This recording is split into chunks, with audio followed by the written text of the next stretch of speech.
또한 크고 존귀한 자를 결코 잃어서는 안 될 것입니다.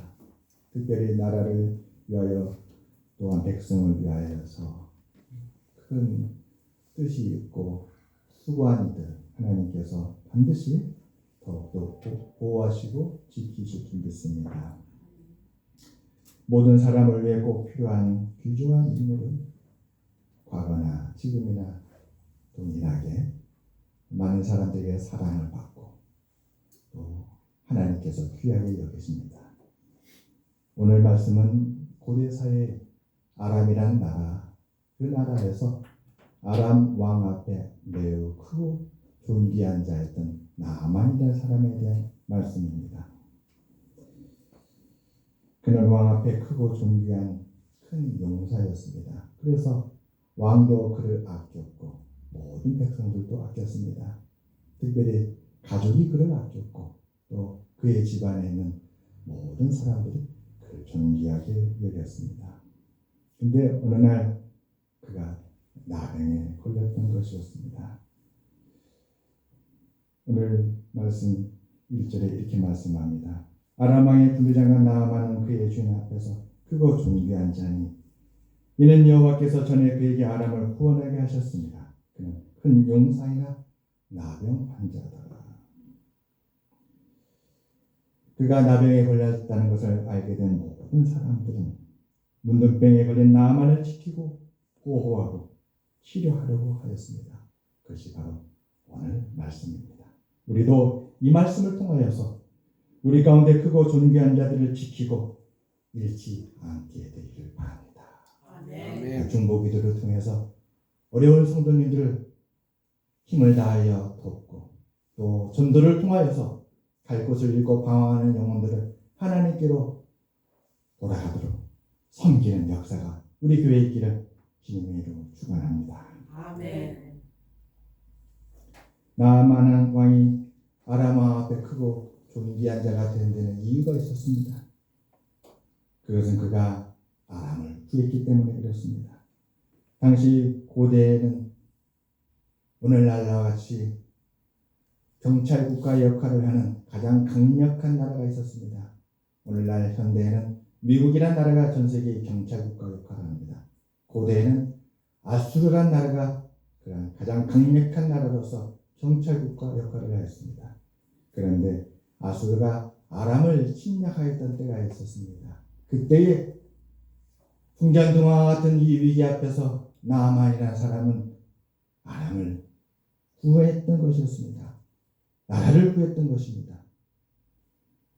어떻게 그가 아수르와 전쟁에서 아람을 구할 수 있었을까요? 약소국 아람이 어떻게 저 북쪽에 당시 세계의 가장 강대한 나라 아수르 침략을 물리칠 수 있었을까요? 오늘 5장 1절은 그 이유가 하나님께 있다라고 하였습니다.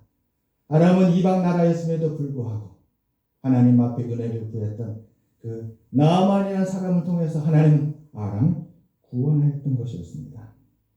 그래서 그 구원 이후에 나아만이라는 사람은 아람 왕 앞에 크고 존귀한 자가 되었고 마침내 군대 장관이 되어서 온 나라의 군대를 통솔하는 자가 되었습니다.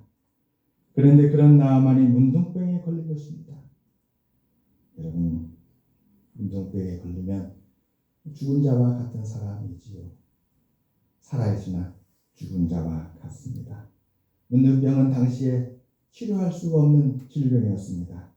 이 사실이 알려지게 되면 격리되어서 홀로 살아야 합니다. 그러므로 그는 사회적으로부터 격리되고 그는 아무것도 할 수가 없기 때문에 그저 그 병으로 말미암아 마지막 숨이 멎을 때를 기다리면서 그는 죽은 자와 같은 삶을 살 수밖에 없는 것입니다.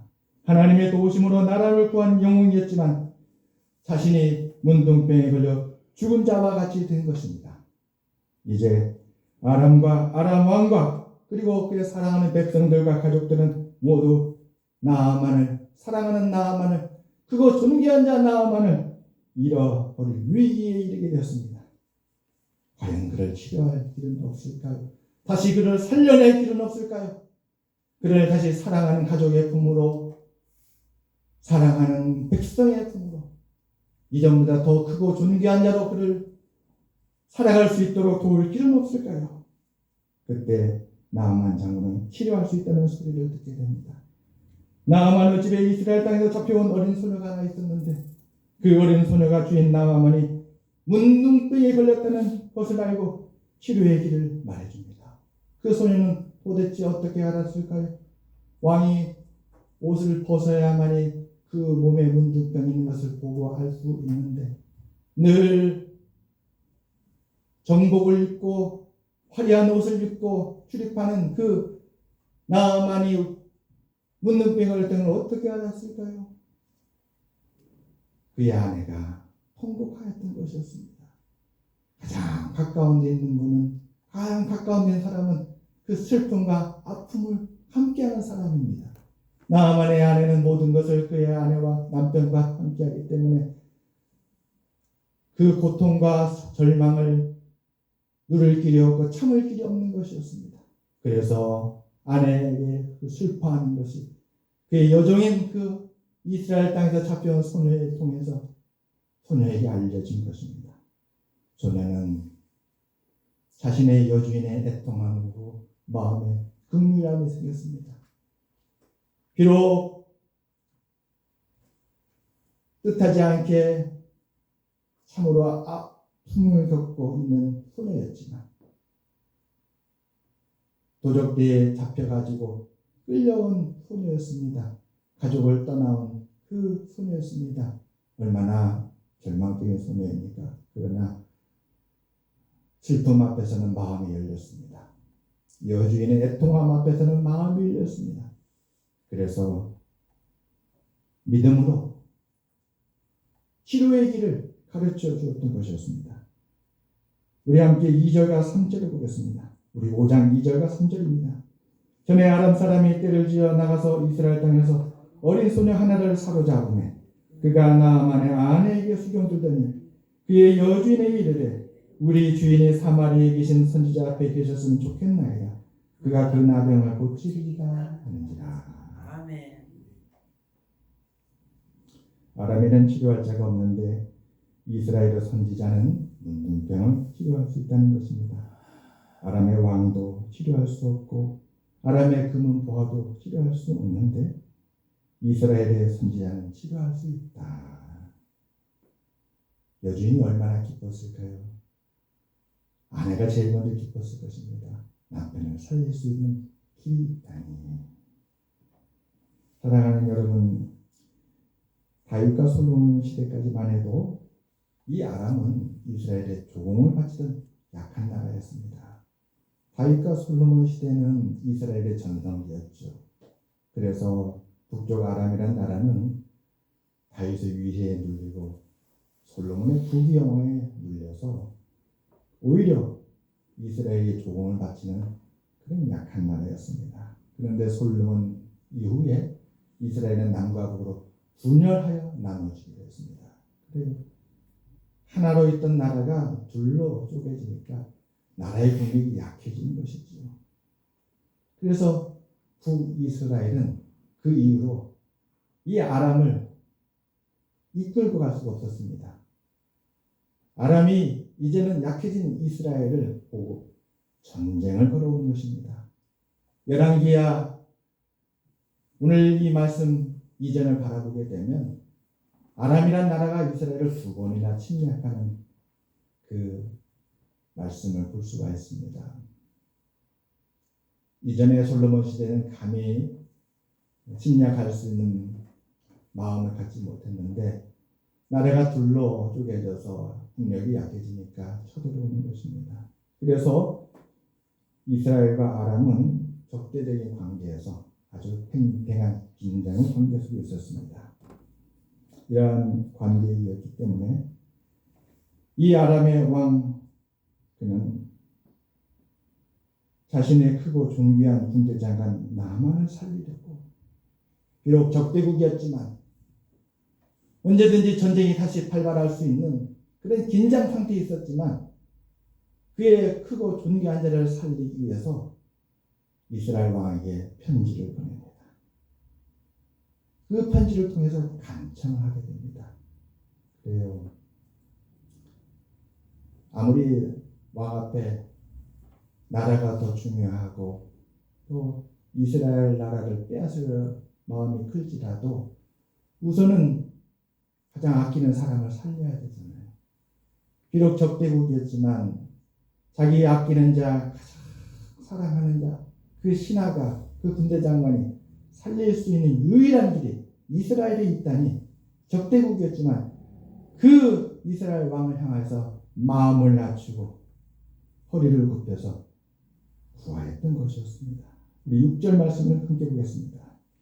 이스라엘 왕에게 그 글을 전하니 일러서되 내가 내 신하 나아만을 당신에게 보내오니 이 글이 당신에게 이르거든 당신은 그의 나병을 고쳐주소서.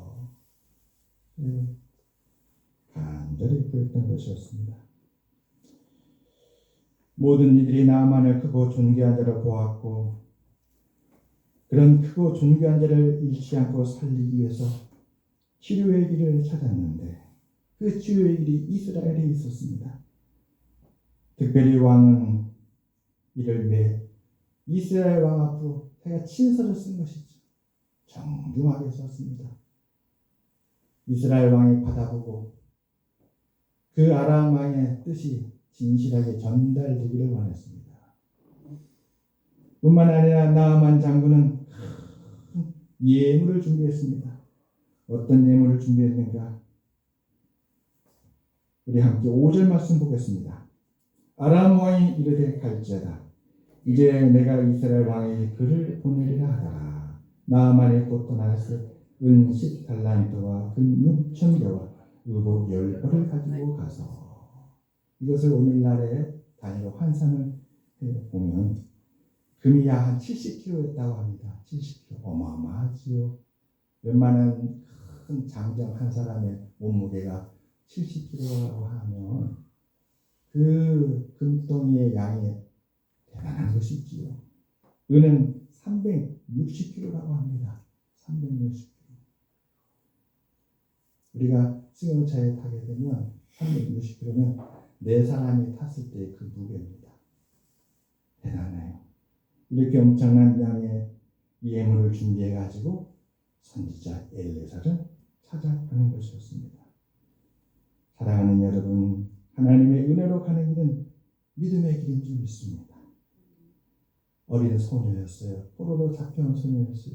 그러나 이 나아만 왕은 또 그의 아내는 그 소녀가 제시하는 치료의 길에 귀를 열고 그 치료의 길을 따랐던 것이었습니다.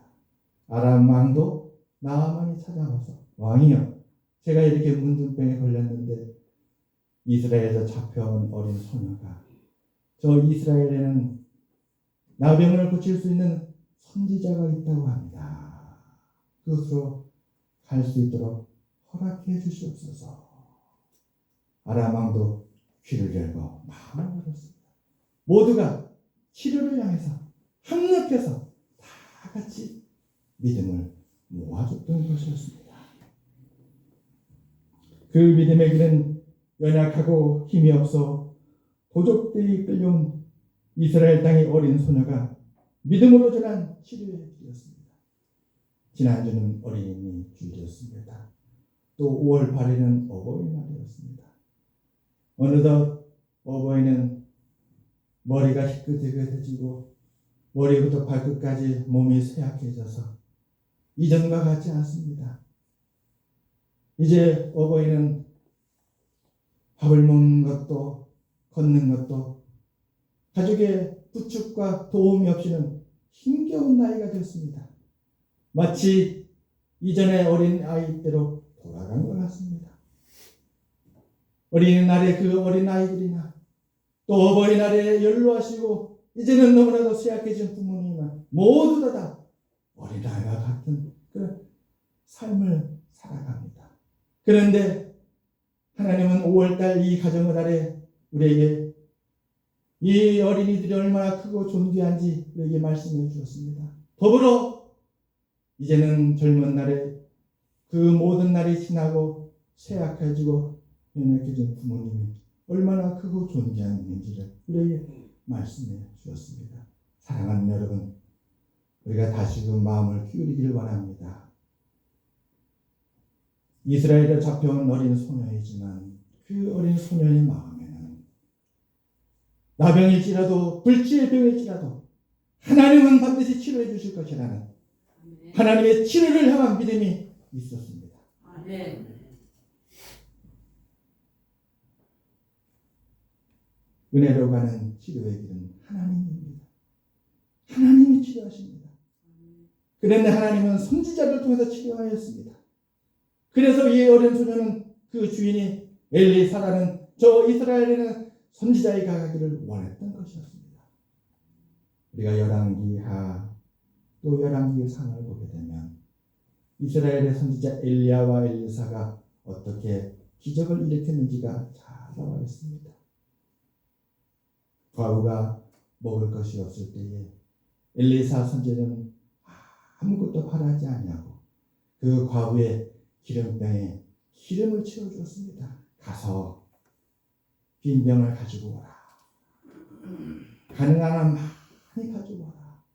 그리고 가져온 그 빈 병에 기름이 채워지게 은혜를 베풀어 주었습니다. 그리하여서 그 양식이 없고 기름이 때에 그 가정이 다 살 수 있었습니다. 전쟁 때에도 엘리사 선지자는 온 군대가 물이 없어서 기근으로 말미암아서 목마름으로 말미암아서 전쟁을 할 수 없고 절망하던 때에 그 계곡물을 파라고 말씀하고 기다리면 하나님께서 물을 주실 것이다 이렇게 은혜의 말씀을 전하였더니 정말로 그 은혜를 따라서 믿음으로 계곡 바닥을 팠더니 얼마 후에 에돔으로부터 물이 흘러나와서 그 계곡의 물이 가득 차는 것입니다. 이 모든 것은 다 은혜입니다. 하나님께서 베풀어 주신 선한 은혜입니다. 어린 소녀는 이 놀라운 하나님의 축복을 들으면서 자랐던 것이었습니다. 어린아이는 순수합니다. 들은 것을 정직하게 믿습니다. 의심하지 않습니다. 노인이 되신 부모님들은 삶에 욕심이 없습니다.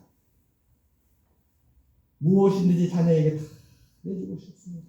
떠날 때는 하나도 가져가지 아니하고 다 자녀들에게 이웃들에게 선한 일에 다 내어주고 떠나십니다. 그러기에 부모님의 말씀에는 깊은 사랑과 진실이 담겨 있습니다. 은혜로 가는 믿음의 길은 바로 이와 같이 순전하고 진실하고 온전하며 자신을 내어놓고 하나님을 바라보는 그 믿음의 길인 줄 믿습니다. 미국의 대부호 코넬리우스 벤데빌트가 임종을 앞두고 있었다고 합니다. 그는 신앙에 대해 무관심한 사람이었습니다. 그에게는 재물이 신앙이며 존재의 이유였다고 합니다.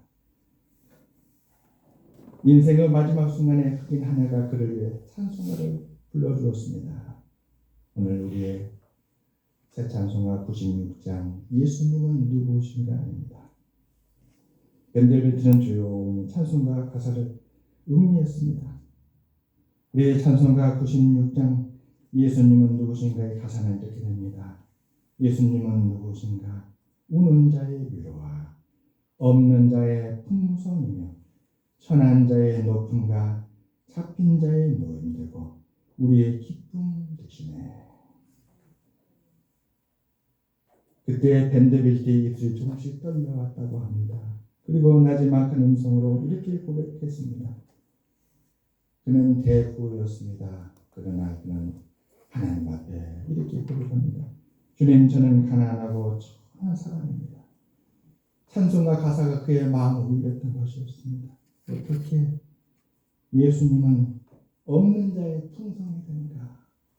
없어도 예수님은 우리를 풍성하게 해주시는구나. 어떻게 천한 자의 높음이 될 수 있는 것인가? 나의 죄됨을 죄인됨을 고백하여도 예수님은 나를 높이시는 것이구나. 거기에 용기를 얻고 믿음을 얻고 고백했던 것이었습니다. 그는 자신의 재물과 지식과 명예를 포기하고 예수님을 그리스도로 영접했습니다.